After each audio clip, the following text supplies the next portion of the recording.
Good evening, everybody. This is Spencer Keck with the Hillbilly Think Tank. I'm coming at you live from Central Kentucky. And y'all, it is a beautiful day here in Kentucky today. Well, I am the educated hillbilly, and no, that's not an oxymoron. Don't call me a moron. There have been educated, erudite, and emancipated rural folks since Kentucky began. I am coming at you, like I said, live here from Central Kentucky, where we are dedicated to the promise of life, liberty, and the pursuit of happiness. I am dedicated to service with honor. Nothing is better for the soul than serving our neighbors with love and care.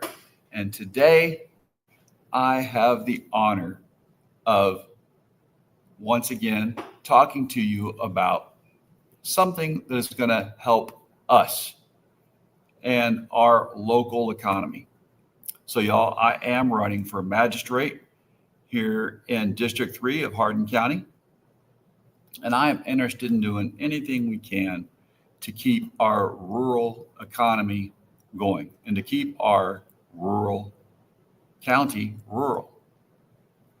So one of the ways to do that is to eat local, become a locavore.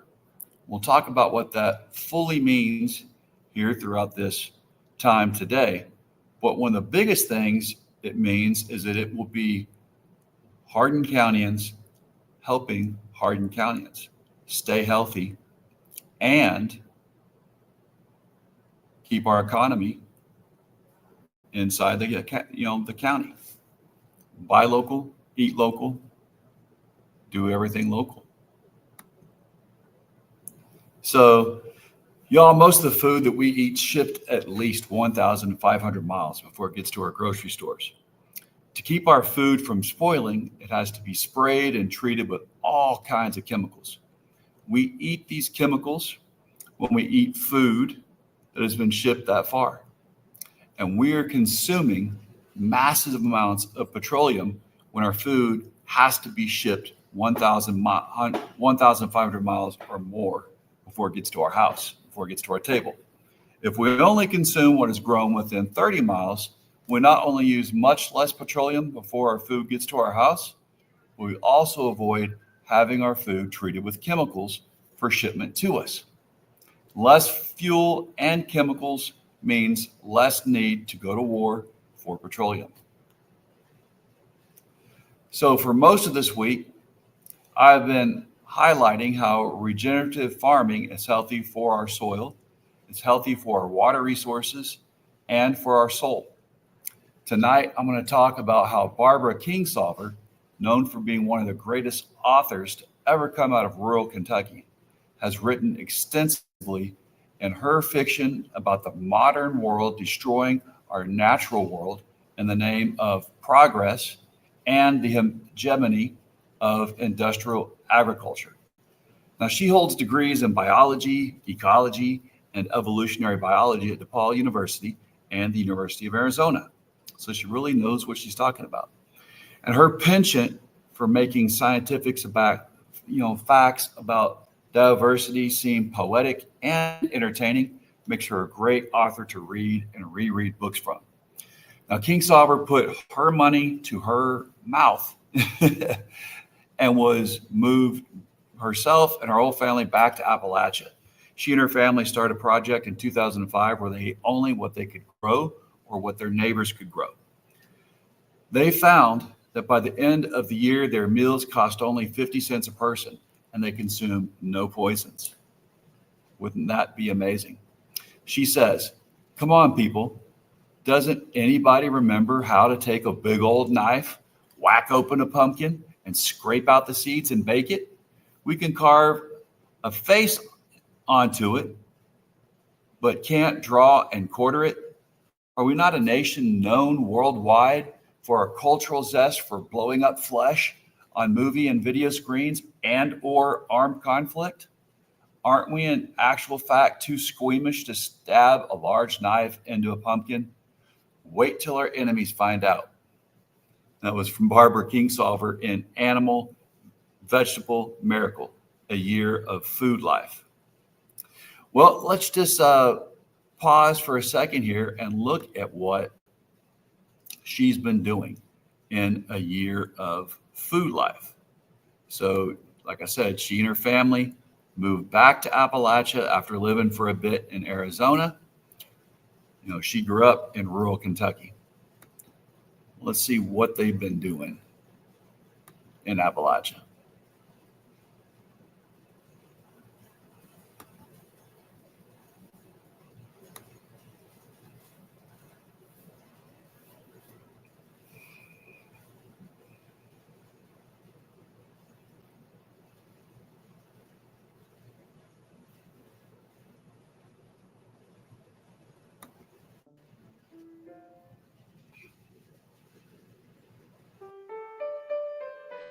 Where I grew up, there were so many things to love.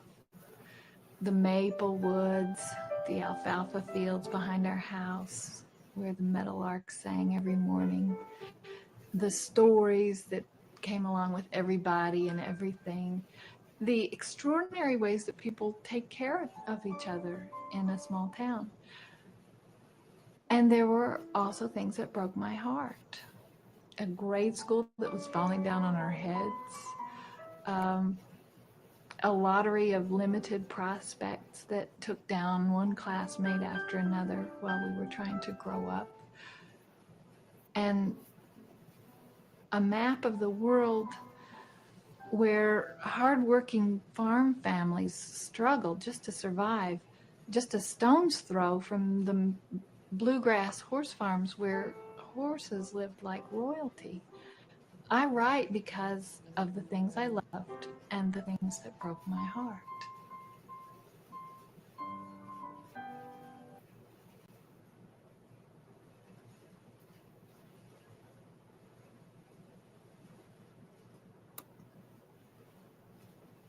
So, you know, what is more beneficial to us than seeing our local farmers do well? You know, our nation was built on this. So, one of the biggest things that we need to do, again, is buy from our local farmers. And you can't just go down to Kroger and buy local. You know, it's almost everything there comes, like I said, at least 1,500 miles away. So we really need to get back to this. It's paramount that we do so. Now, Barbara Kingsolver, like I said, she's one of the most prominent literary voices on organic and local farming. And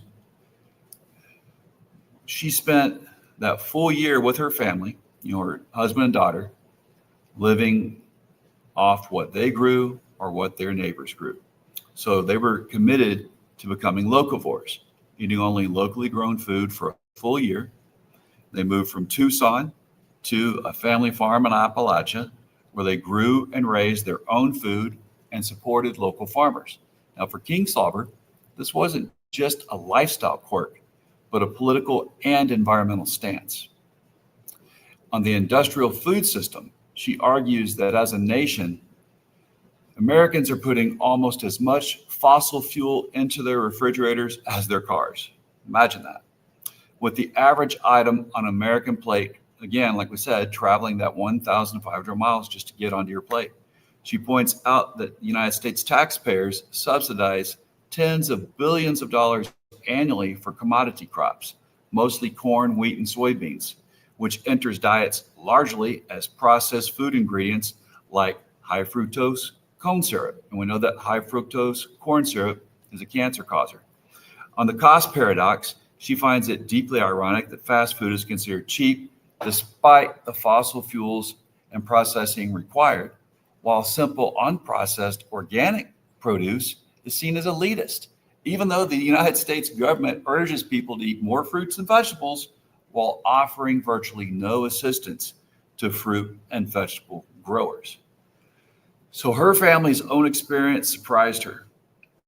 They fed themselves organically and quite well on about 50 cents per person per meal. On organic farming as normal, Kingsolver pushes back against the idea that eating organically is elite, arguing that it's actually a return to what's normal for humans. If communities can regain control over their own food, then hey, it's not elite. The broader philosophy for Kingsolver then is that farm work, food work, literary work, and environmental work are all integrated, not separated.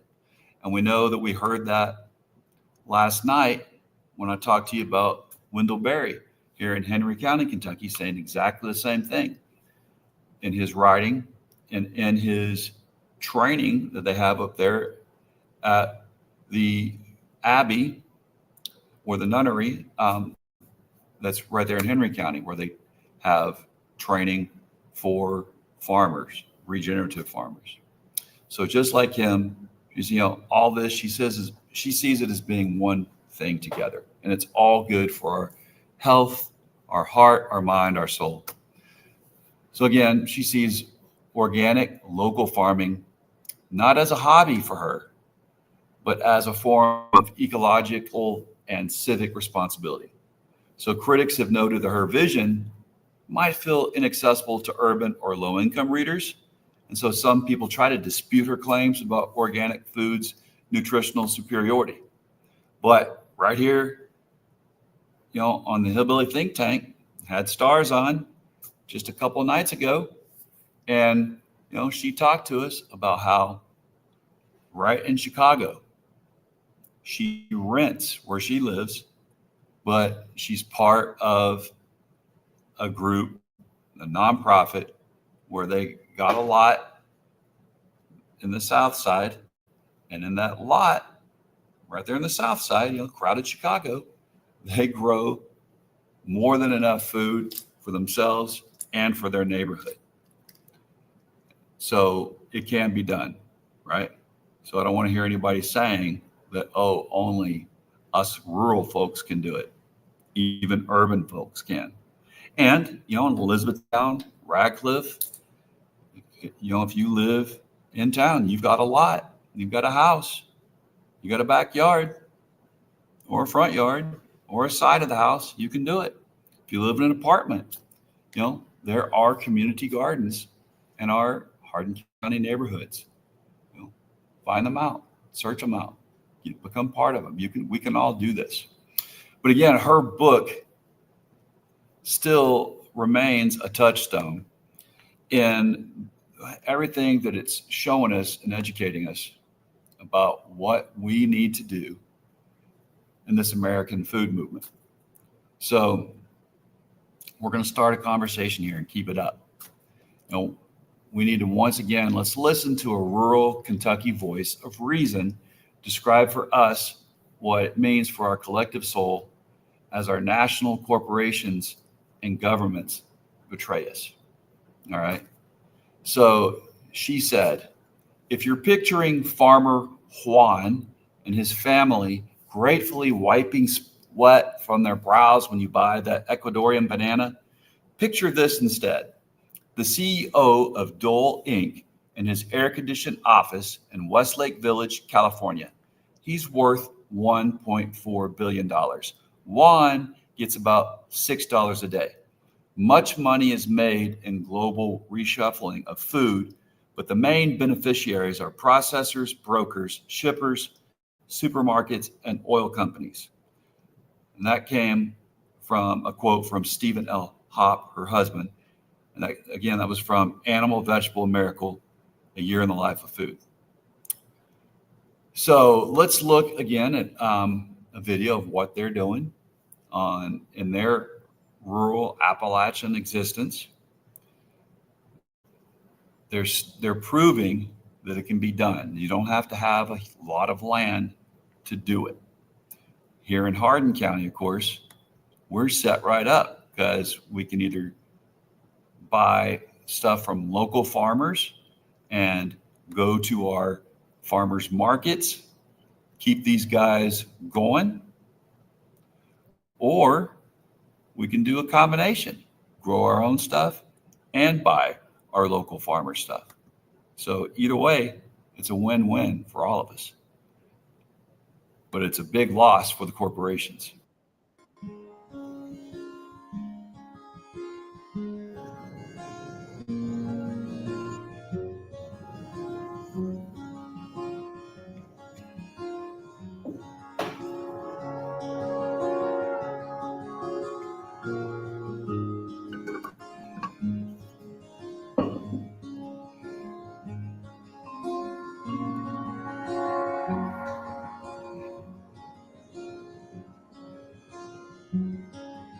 Somewhere it's probably far from me.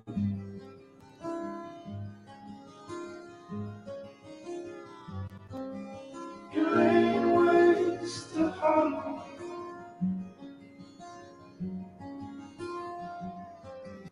You fucked it, friend. It's on its head. It struck the street.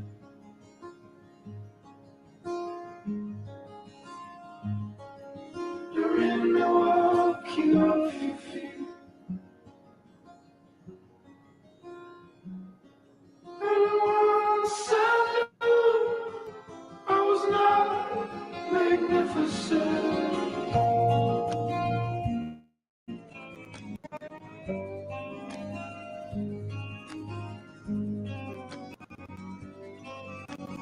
Straight above the highway.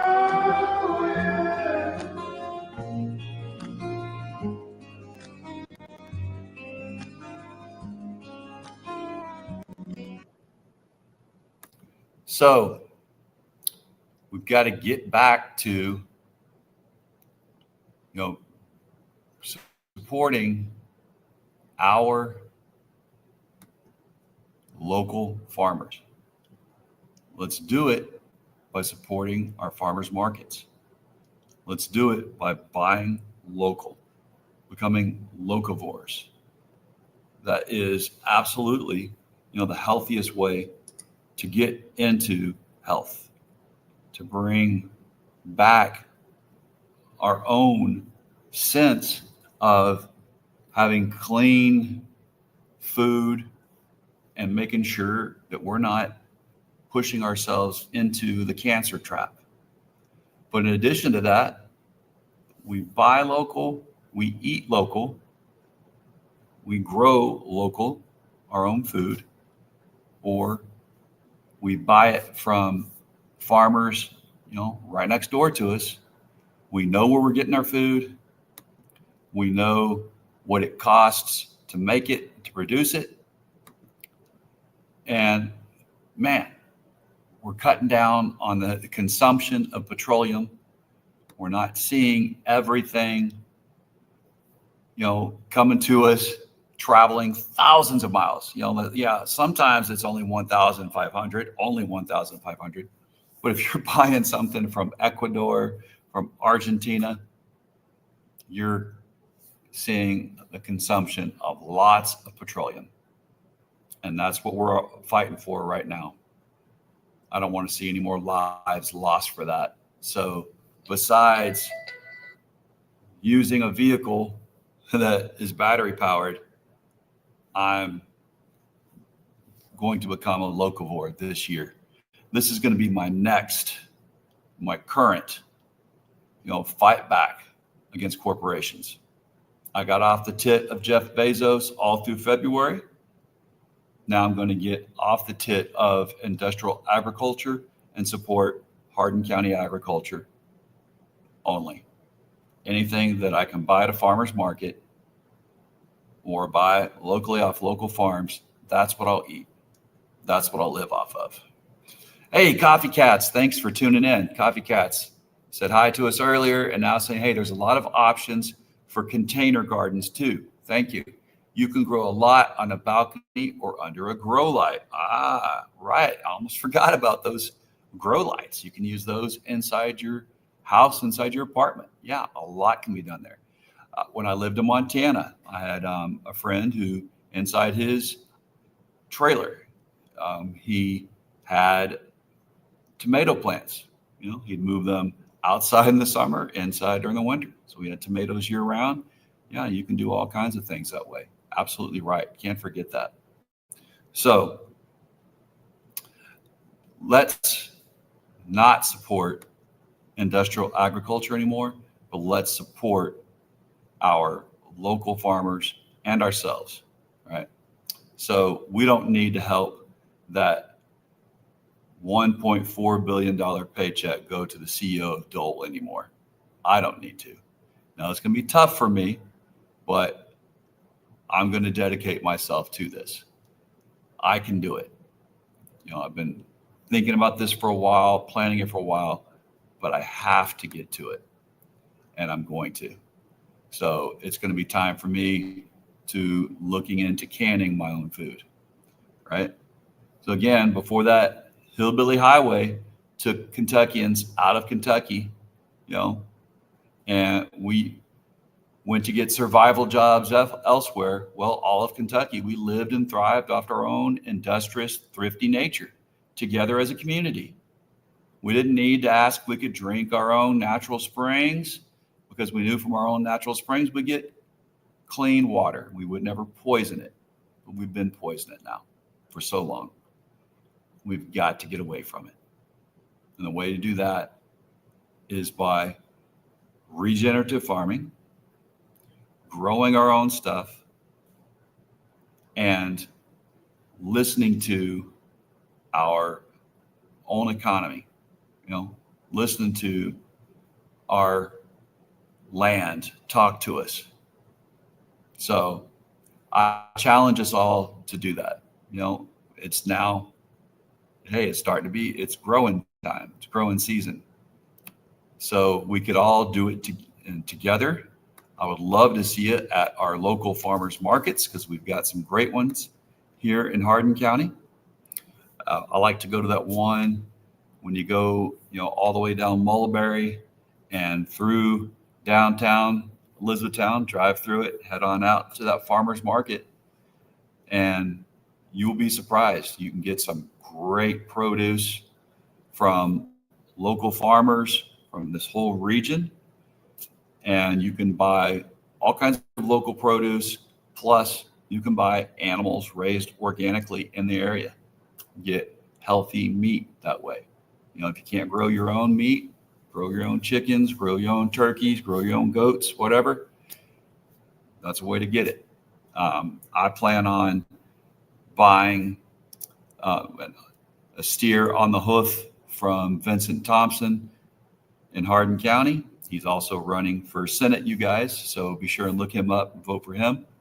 And I'm going to share in the cost of that with a fellow teacher. And we're going to split the animal between our two families, have some healthy beef for a whole year. Let's all get together, share resources like that are in the area that we know we can help our community out. We need to get back into the food culture. And it's a great culture. It's a Kentucky culture. It's a Hardin County culture. Y'all, once again, I hope that you guys have gotten something out of this. If you would, please like and subscribe. Go out and read some of Barbara Kingsolver's books. She's one of Kentucky's greatest writers. And we've got some really greats here, still in the state or that grew up here and moved out once it became famous. But, she's one of Kentucky's greatest. And between her and Wendell Berry, you can gain a lot of knowledge about what it means to support yourself by growing your own food and also by supporting your local farmers who are growing local, healthy food. All right. We don't have to have it shipped as far as we think. We can do everything here local. And that's going to be a boon to Hardin County if we are buying local, eating local. All right, y'all. I'm not a fortunate son, but I am blessed by living in a county and a state where we believe that united we stand and divided we fall is not just something we pay lip service to. Now, I will stand with you against the voices that would pit us one against the other. Here in Hardin County, Kentucky, we know that to build community, we must have a strong vision for our county's future.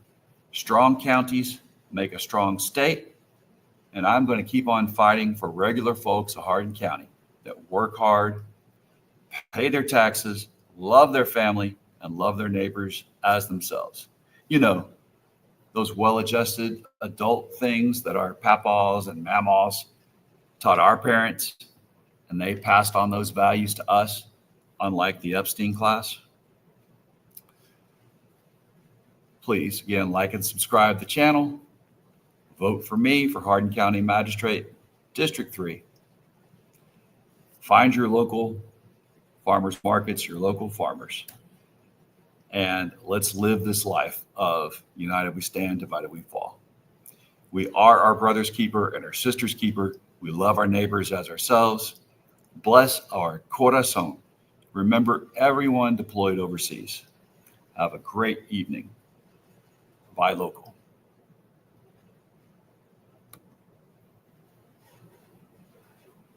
Beans shipping cross country in refrigerated trucks. And third, they take long and cooked than modern bush beans. In the 1950s and 60s, convenience became king, and TV did it. Soaking overnight got made But here's what they couldn't tell. Old-fashioned means it actually works. Your great-grandfather didn't grow scallop runners because they were tender. He grew them because when the bank foreclosed on farms across the